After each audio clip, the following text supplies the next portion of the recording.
What we want to know is, will artificial intelligence really change the world? Joining me now is technology writer and CEO of EasyPR, Ed Zitron, who doesn't believe in the generative AI revolution, calling it a financial, ecological and social time bomb. Thank you so much for joining us.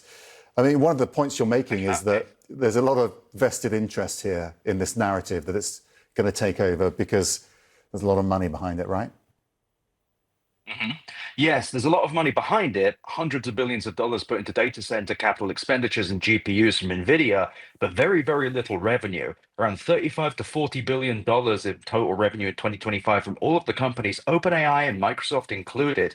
And that is about how much smartwatches made in 2024. It's a disaster. Are you describing a time bomb as in a financial time bomb or the creation of a technology that we can't control? The former. The whole AGI narrative, the whole thing around this uncontrollable AI thing, it's a farce, it's fiction. Artificial general intelligence is a fictional concept peddled by liars like Sam Altman, who will happily pretend that their large language models, which are probabilistic models that just guess what the most likely thing you want them to do, are somehow connected to autonomous intelligence. Agents don't work, they don't exist. Mark Benioff similarly peddling lies around what agents can do. And when you actually look at the outcomes and outputs of these models, they don't even begin to represent any kind of automation or really any meaningful innovation at all. And when I said that revenue, I meant revenue, not profit. Everyone is losing money. But they are, there are AI models that are taking jobs, right? They're processing information in the way that humans do and replacing them. So that is pretty revolutionary. Not really. There's no one really replacing jobs. The study that came out of Stanford today that everyone's claiming is proof that AI is replacing people is actually a farce in and of itself. The study says that there is a 13% drop in certain careers that are affected by AI. But when you look, they have no data that actually proves that AI was involved. One of the professions they choose, accountancy, actually has had a several year long crisis of finding people to become accountants. The drop in those numbers is nothing to do with AI. The same with all of them, the same with coders. You'll notice that none of these companies ever can really prove that anything is happening where workers are being replaced. Sadly, the people being replaced are contract laborers like art directors and SEO experts. And even then, we don't really know the scale. These studies keep coming out that are just fudging the numbers. And it sucks. And it's not telling people the truth, which is that these models are limited and lose a bunch of money. But they're going in a certain direction, which will be the revolution. We're just early in it. Isn't that the argument? No.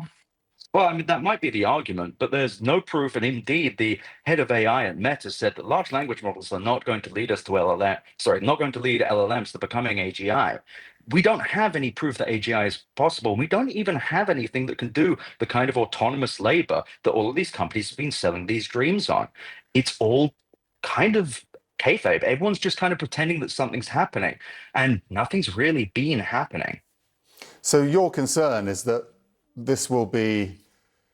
investors will realize this at some point. They're going to pull their money out. And because all the big companies are so invested, there's going to be a crash. Is that what you're suggesting? Yes, it's actually a little worse than that. So Paul Kudrowski, an economist, came out with a piece a few weeks ago that said that AI data center capex accounted for more of economic growth, GDP growth, than all consumer spending combined. Worse still, most of that capital expenditures was for companies, Microsoft, Google, Meta, and Amazon. Microsoft, here's the crazy thing, the Magnificent Seven stocks, they make up 35% of the value of the stock market, and Nvidia, 8% of it. And then the real pain point here is that 42% of Nvidia's revenue comes from the Magnificent Seven. What happens when Nvidia slows down? Everything slows down. Our economy, our markets. And I think the moment that Nvidia slows, everything starts falling apart and everyone realizes there are no business returns here. No one's replacing jobs. Not that that's anything to be excited about. And really, nothing has happened other than burning a lot of money and making Sam Altman richer. Ed, you said it very clearly. Appreciate you coming on the show. Appreciate your time. Thank you very much. My pleasure. Back in a moment.